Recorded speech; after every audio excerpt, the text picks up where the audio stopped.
Welcome back to Game of Growth, your weekly podcast you don't want to miss. You're listening to the episode number 13 with our guest, who is the co founder of one of the top 500 fastest growing company. Let's welcome Naveen, co founder and CEO at Gramener, one of the leading data science company. Naveen is also a regular speaker at Founders Institute, ISB, Triple IT, NASCOM, and other conferences. I'm your host, Tina Verma from Truepush, and let's get started. So, Naveen, how are you doing? I'm good, Dina. Thank you. Thanks for having me. It's a pleasure having you here. So, Naveen, how is your journey so far with Gramener? What was the reason behind starting this wonderful platform? Okay. Yeah. So if I had to summarize in one line the journey, it's definitely a roller coaster ride, Tina. So you have the highs and lows, you have the high octane of energy, you know, at a low points multiple times in your journey. So, but overall, I think it's a thrilling ride, I would say, uh, which is something which I was never imagined that I'm going to get through this phase. But I think that's what everyone goes through as an entrepreneur, I guess. When you kind of get started off, I think you kind of have big dreams that I'm going to do this, that I'm going to build this.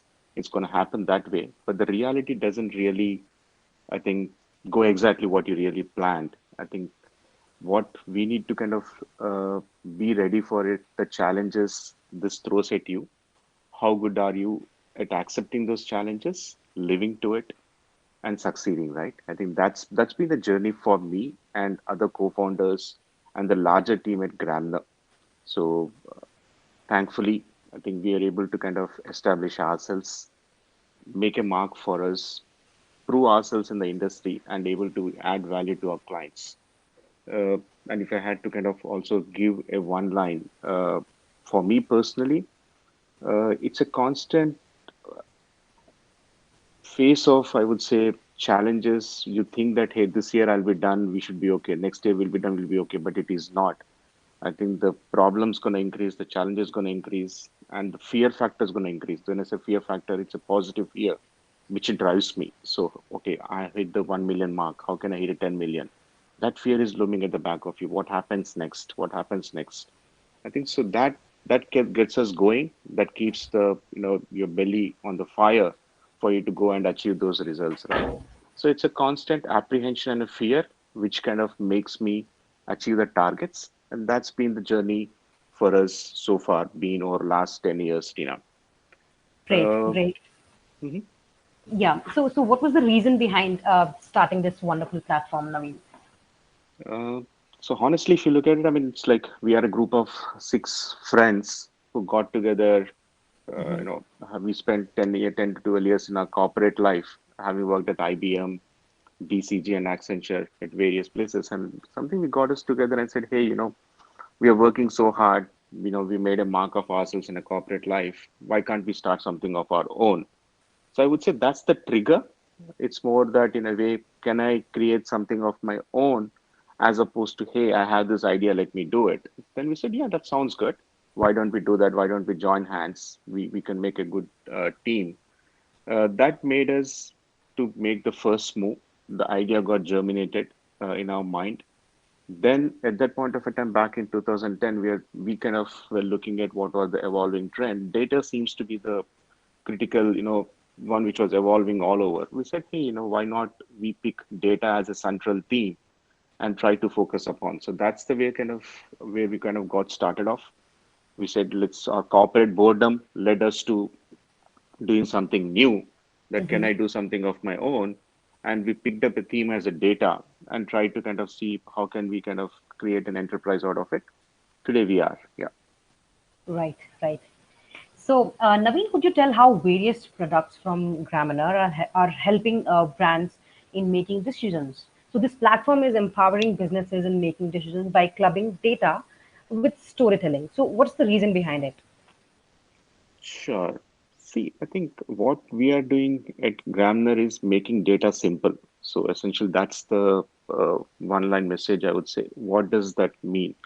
So today, what we have observed over last 10 years, and even today, that's true, is while there are good amount of machine learning algorithms, deep learning algorithms, good amount of statistics being done, But when an end user wants to make decisions, that is not presented in a way which is understandable, where they could experience the data, where they can connect with the data and able to make the decisions in a much more stronger way, right? So we wanted to close the gap between data to decisions. And in that aspect, what connects us to is a good experience, good storytelling in a form which is embeddable in my workflow, right? So that is Right. where we kind of focus heavy on the data consumption. So the consumption could be in various channels. It could be strong interactive visuals in a presentation format. It could be a natural language generation. It could be a comic, a video, audio file, doesn't matter. How a business user is able to, read or consume certain information from the data, and which enables him to make decisions. So in a way, we kind of augment the decision making process of a business user. So that's what we do, and our platform gives us that ability to make it faster and better than anyone else. Right. So this is kind of it made easy for every user to understand something which is very complex algorithms into something which is very easily understood. Yeah. So So we want to put the emotion to the data. And if I had to put it, let's say, how can I emotionally make you connect with the data so that your decision mhm, making experience is very easy? right, right, agree with you. So Naveen, what were the hurdles you and other founders faced while building Gramener? So we are a bootstrap company. So even till date, we kind of stayed bootstrapped. So we kind of invested ourselves. So obviously, one, the resource which we would kind of have constrained from day one, which is limited, is definitely the finances. So we had to kind of be watchful of where we are spending. We see a high growth area, but again, we kind of step back and be prudent from a cash flow standpoint. Does it make sense, right? So I would say that in fact that thought process has helped us during the stage of COVID, when all the budget is shrunk, and then you got to operate at a certain bare minimum areas, and how do you manage your cash much better. So while that is a great advantage and which give us a good learning, I would say that also kind of slowed us down initially. And we see that, hey, we could invest on these four areas. We could get access to the four different people. We can build this one, but no, we're not able to do it. And then we said, okay, let's hold on. Let's hold on. Okay, so access to maybe a financial resources. That's one area I would say. Second is more an acceptance of a new technology. Uh, that definitely, and especially our play is a B2B play. I mean, we sell to enterprises. So enterprises piloting startups, piloting, taking the new technology, embedding them in their ecosystem. So we had to make a lot more pitches to it. And even today, I think an acceptance of it is, I wouldn't say it's so great, though it is much better than what it was 2 decades back. But I think that's the second area, is acceptance of a technology, and you trying to prove yourself uh, to a great extent to make that sale. And third, access to talent, I would say. Hmm. So while we were working in this space of data science, getting the right amount of information designers, data scientists, I think we could not find the right talent for us to, build the initial stages. So that's the third key aspect I would want to highlight. I think, yeah. So these are the three or four areas where we had challenges, but yeah, we are able to find a way to kind of overcome or manage those challenges. Right, right. So how much do you emphasize on engaging your customers, and what channels do you use to engage your customers? So it is definitely needed. So we break down customers into various stages. So we have a life cycle of a customer, how we could kind of, some customers who are more at exploration stage, some customers, whom we could need to kind of engage, and some customers who already converted, how do we kind of retain them, right? So we have a customer journey framework where we kind of leverage and then use more, various channels to kind of engage them. So primarily from a growth standpoint, we leverage a lot on content marketing and growth hacking principles to kind of engage or reach out to our prospects, right? So while that is there, and the bulk of the channels for For us, happens to be the LinkedIn is one of the major channel. We kind of engage them on the Instagram. That's the second area where we have seen some good, you know, I would say access to the clients for us down there, and various blogs, talks, events, conferences, some of the focused roundtable or the CEO meetings where we go into and engage our clients. So these are all the ones. I mean, essentially, I would say break it down into digital and then in person. So these are the two areas where we are trying to kind of engage our clients today. Great. So, what growth KPIs do you look for while building your strategies, your growth strategies? Uh, so we kind of stay focused on, sorry, yeah. Yeah. So, see, always we've been the not a very big fan of a lot of vanity metrics. So we look at a very simple metrics from a company standpoint that one, am I be profitable? Do I have enough cash flow? Third, am I able to grow year over year, right? I think so. While these are the three or four key metrics, in fact, our org performance is a reflection of our growth, uh, our profitability, and our IP revenue. So these are the only three things where we look at saying that am I do going in the right direction. Mm-hmm. While that being there, more for us when we go to from a market standpoint, while specifically looking at a growth hacking or the content marketing perspective, it's the adoption and then engagement of the right audience. So that is the leads coming in. Are they coming in from the right prospects? And how are we to be able to engage? How is my content? What is my domain authority? So what is my bounce rate from the website? So these are all the metrics which we track more from a content marketing or growth hacking perspective. But otherwise, from a overall company, three key metrics for us is our growth, our IP revenue, and our bottom line profitability. Right. One important question is how India is leveraging data science to make strong decisions, and how far we are to becoming a leader in this. So, from your being someone in this industry from a long time, what are your thoughts on this? So I'll break this into two parts. And in your question, right? So one, how is data science being leveraged in India? So I would say it's in a uh, good acceptance stage today.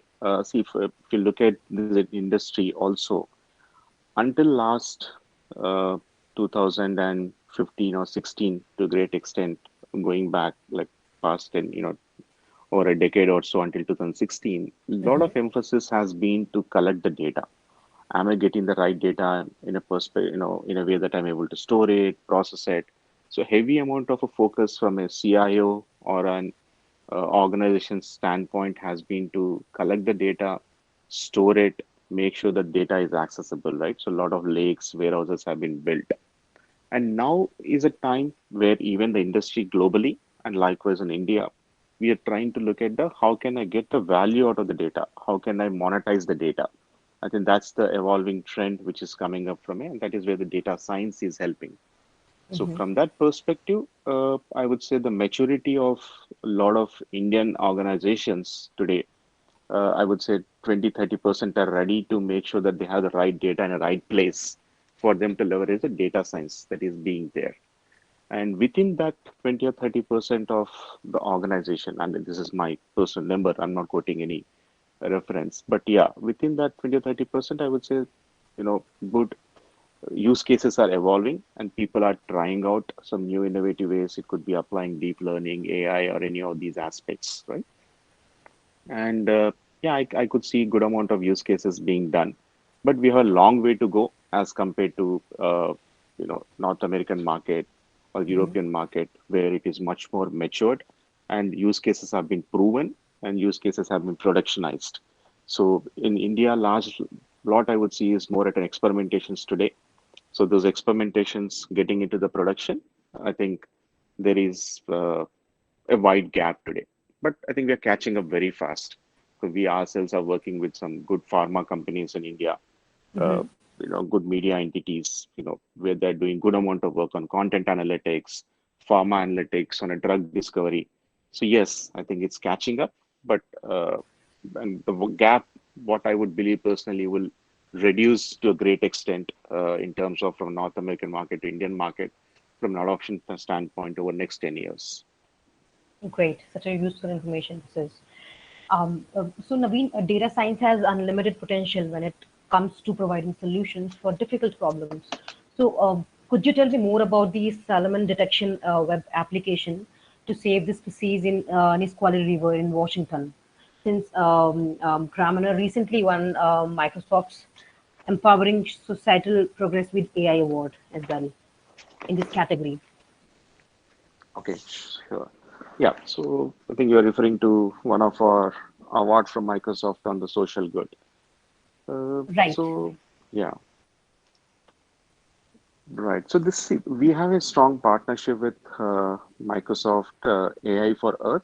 It's one of the good initiative launched by Microsoft to apply AI technologies for the societal problems for the good of humanity, environment, sustainability, all of these aspects.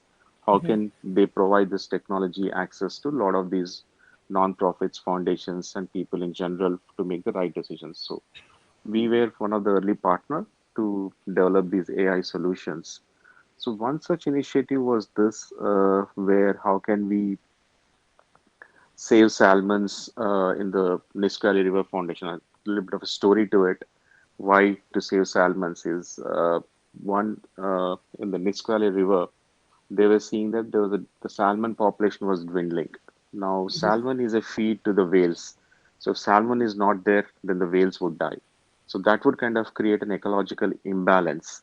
So what they are trying to do is figure out a way of how do we help this particular and solve this problem to the biologist or anyone who's working on this area. Uh, we applied a computer vision problem to it. The problem there was to kind of set up a camera traps within the ocean, within the river, and figure out whether the fish passing through is it a salmon or not, or what particular species is that, right? So earlier they were taking this camera images and doing manually counting it out. So what we did is we applied a deep learning algorithm, an AI algorithm to it to see how we can detect it and most accurately reduce that entire manual effort to a great extent and help them to make the right decisions. So that was a very high impact initiative which gave a good amount of benefit to the biologists for them to make decisions on what is the flow of the path, the count of salmons, and then for them to kind of make the right interventions. So that way, I think I mean, I'm very passionate about what we did. Likewise, we are now looking at trying to count the penguin population in Antarctica. How can we save elephants poaching in Africa? So applying the technologies of geosatellite imaging, computer vision to all of these problems and work closely with the foundations, with the technology companies like Microsoft and Intel, and able to make a difference from an applying AI from for good standpoint, right? So that's one. But likewise, if I extrapolate these aspects, we could see this potential being applied in enterprise market. So in the drug discovery, we are looking at more of can I figure out how can I look at the cell counting? How can I make it much easier for the as you're trying to discover the cell types within a particular in the process of a drug discovery. Likewise, how can we help the retail to kind of detect the shapes in terms of packaging in a supply chain perspective? So variety of cases being applied where data science is able to kind of one augment the decision process and automate all of these things and then make sure that we are able to focus our time in a much more better way, right? So there's a huge potential. I think we haven't even scratched I would say even a 1% of it. Right. Right. So data science has the potential and capability to to provide solutions for practical issues that seems next to impossible to solve. Yeah, see, I think it's look at this way, right? The way I would look at data science is it's one of a a tool set being provided to us to solve the problems. Today Mm-hmm. it might be this, tomorrow something else come up, but it shows a great promise for us to solve some complex problems. I mean, how it can expand our horizon, how, in a way of how to think and how to solve the problem. The fact that you have a history, then, you're able to make your hypothesis, prove that hypothesis, right? And then apply this to make a decision. So today, given the ease of which you can store, the ease with which you can process, the ease with which you can write all these mathematical problems, convert it into good algorithms, and able to solve real world problems. So that way, real world problems are plenty. Data Mm-hmm. science is a one set of a tool set for us available today to solve these problems in an easy way. Right. Right. So, moving on to the next question, Naveen.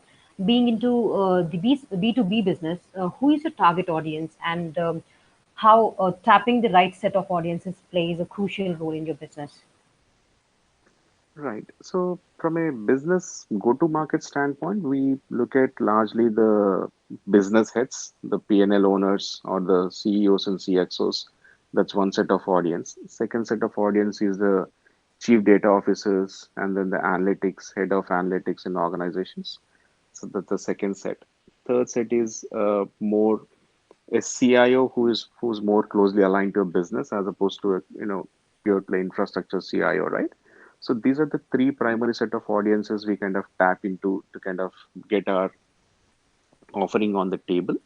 But post that, obviously, as a part of our customer journey, we have a role which we map very closely as a data scientist and business analyst as a part of the enterprises, where we kind of look at it. So when we make our target audiences. So while this is the selling audience, the influencing audience is the business analyst and the data science community as a part of organization. Hmm. Right. So, any parting thoughts and advice you would like to give to learners and the budding entrepreneurs out there who are exploring opportunities in data science? Yeah, see, from an entrepreneur standpoint, I would say the potential for us to apply data science and create a business out of it, yes, there exists a huge potential. Watch out for a problem, and is that problem big enough, and is there enough data for that problem, and is there an acceptance, and then also look out for the competition, right? Because a lot more data science is getting democratized, so you don't want to kind of get stuck into a way that, hey, you developed it and something becoming easily accessible by any of the APIs from big players or someone who's creating it. So do watch out for the space as what's coming in, what getting democratized, so that you don't become absolute. So that's one piece of advice. But more in general, I would say with my experience over last 10 years, if I had to advice from an entrepreneur standpoint, I think key facts is one, keep the patience on, because that is the only thing which will make us successful. So your probability of success is higher the tenure you kind of stay in the market. Uh, Second, be ready to kind of listen to the market uh, and adopt your offering. We might enter into market starting to create a square, but you might end up creating a circle, which is perfectly fine. So your ability to pivot and be flexible makes a big difference. Third, the listening in. I think that is a critical part which we kind of, which I would strongly urge everyone to do it, is listen to your people, listen to your customers, listen from the market, and then adopt any changes. Because as an entrepreneur, we always are very struck with our idea that this is the right thing for the market, but we are Hmm. not able to push it. But how can you listen and then make changes accordingly, and then take it, to the market, right? That makes a big difference. Beyond all, keep a flow on, eye on your cash flow. That is the only thing which will make us successful. The rest all is great, but if we are not able to manage our cash flow better, I think that will kind of make the ship sink. So in all this process, there will be frustrations, there will be lows. Find friends, find co-founders, find advisors who can kind of provide that lending hand, or at least listen to our frustrations during the downtime, or like, where or things are not going great, but you Hmm. need to hang on and get that courage, right? So these are the, I would say, broad, three or four key things I would want to say. That's wonderful. That's wonderful. Thanks for this amazing session. I appreciate your time. So, well, ladies and gentlemen, this is Naveen, co-founder and COO at Gramener. Take care of yourself and meet you again the next week. So, Thanks, Tina. Stay safe. Yeah, bye. thank you so much, Naveen.